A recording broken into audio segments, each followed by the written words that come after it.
all, welcome to iPlus. ഞാൻ അക്ഷര. LP notification ഉടൻ തന്നെ പ്രസിദ്ധീകരിക്കുമെന്നുള്ള കാര്യം എല്ലാവർക്കും അറിയാം.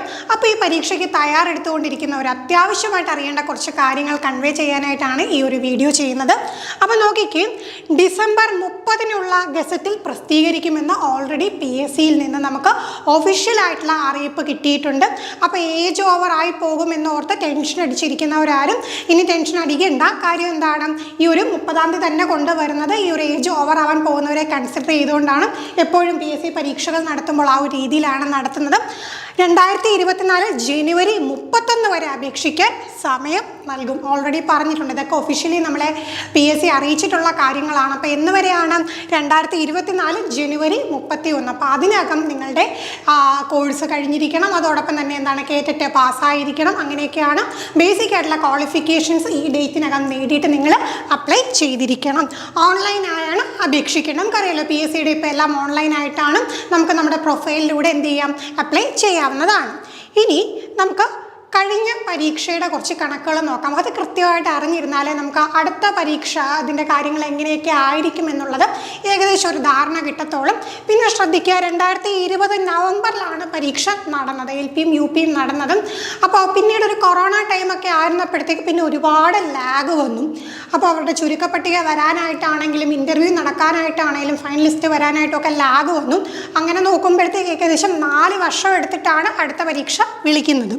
2021 ഓഗസ്റ്റ് സെപ്റ്റംബർ മാസങ്ങളിലായിട്ടാണ് ചുരുക്കപ്പട്ടിക വന്നത്. 2022 May 31 LP, 2022 October 10 UP rank പട്ടിക നിലവിൽ വന്നു.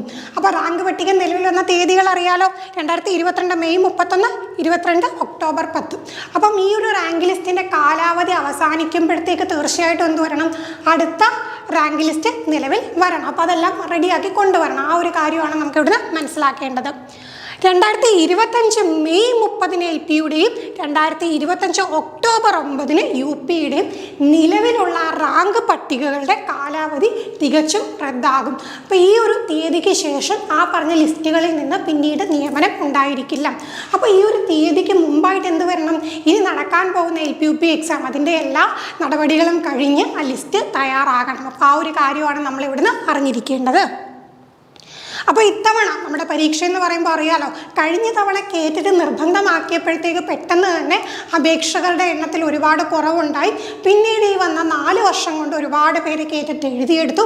പിന്നെ നമുക്കറിയാലോ, BEd കോഴ്സുകളും TTC കോഴ്സുകളും ചെയ്യുന്നവരുടെ എണ്ണം വളരെയധികം കൂടിയ ഒരു ടൈമും കൂടെയായിരുന്നു. ഈ ഒരു നോട്ടിഫിക്കേഷൻ പ്രതീക്ഷിച്ചുകൊണ്ട് തന്നെ ഒരുപാട് പേരും BEd ആണെങ്കിലും TTC ആണെങ്കിലും കോഴ്സ് കംപ്ലീറ്റ് ചെയ്തിട്ടുണ്ട്.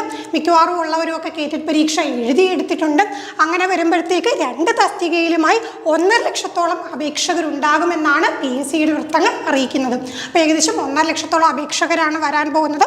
പരീക്ഷ ഇനി എപ്പം നടക്കും നമുക്ക് അറിയാൻ കഴിയുന്നത് 2024 ജനുവരി ആദ്യം എന്ത് വരും, നമുക്ക് പരീക്ഷാ കലണ്ടർ PSC പ്രസിദ്ധീകരിക്കും. അപ്പോൾ ഏകദേശം നമ്മൾക്ക് ആ ഒരു ഡേറ്റ് അറിയാനായിട്ട് സാധിക്കും. അപ്പോൾ ഇനിയുള്ള സമയം ഒട്ടും തന്നെ നമുക്ക് വേസ്റ്റ് ചെയ്യാനായിട്ടില്ല.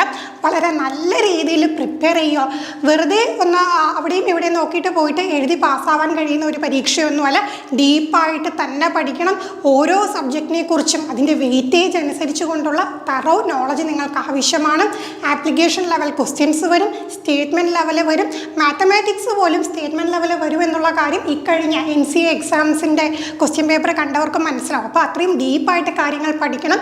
വേഗത്തിൽ ഉത്തരങ്ങൾ കണ്ടെത്താനും സാധിക്കണം. അപ്പോൾ അതിനായിട്ട് കൃത്യമായിട്ടുള്ള രീതിയിൽ പഠനം മുന്നോട്ട് കൊണ്ടുപോവുക. നിങ്ങൾക്ക് എല്ലാ ഹെൽപ്പും പ്രൊവൈഡ് ചെയ്യാനായിട്ട് iPlusൻ്റെ കോഴ്സുകൾ അവൈലബിൾ ആണ്. നമ്മുടെ ക്ലാസ്സിലും കൃത്യമായിട്ടും ഓരോ ഏരിയയും ഡീറ്റെയിൽ ആയിട്ട് എന്ത് ചെയ്യുന്നുണ്ട്, പഠിപ്പിച്ച് തരുന്നുണ്ട്. അപ്പോൾ അത്രയും ഡീപ്പായിട്ട് കണ്ടന്റ് മനസ്സിലാക്കിയാൽ മാത്രമേ നമ്മൾക്ക് ഒരു ആപ്ലിക്കേഷൻ ലെവൽ ചോദ്യം വരുമ്പോഴത്തേക്ക് അവിടെ ഈസി ആയിട്ട് ഉത്തരത്തിലേക്ക് എത്താനായിട്ട് സാധിക്കുകയുള്ളൂ. അപ്പോൾ നമ്മുടെ കോഴ്സുകളെ കുറിച്ച് എന്തെങ്കിലും ഡീറ്റെയിൽസ് അറിയണമെന്നുണ്ടെങ്കിൽ തീർച്ചയായിട്ടും നിങ്ങൾക്ക് നമ്മുടെ ബോർഡ് നമ്പറിൽ കോൺടാക്ട് ചെയ്യാവുന്നതാണ്. മറ്റൊരു വീഡിയോയുമായി നമുക്ക് വീണ്ടും കാണാം. താങ്ക്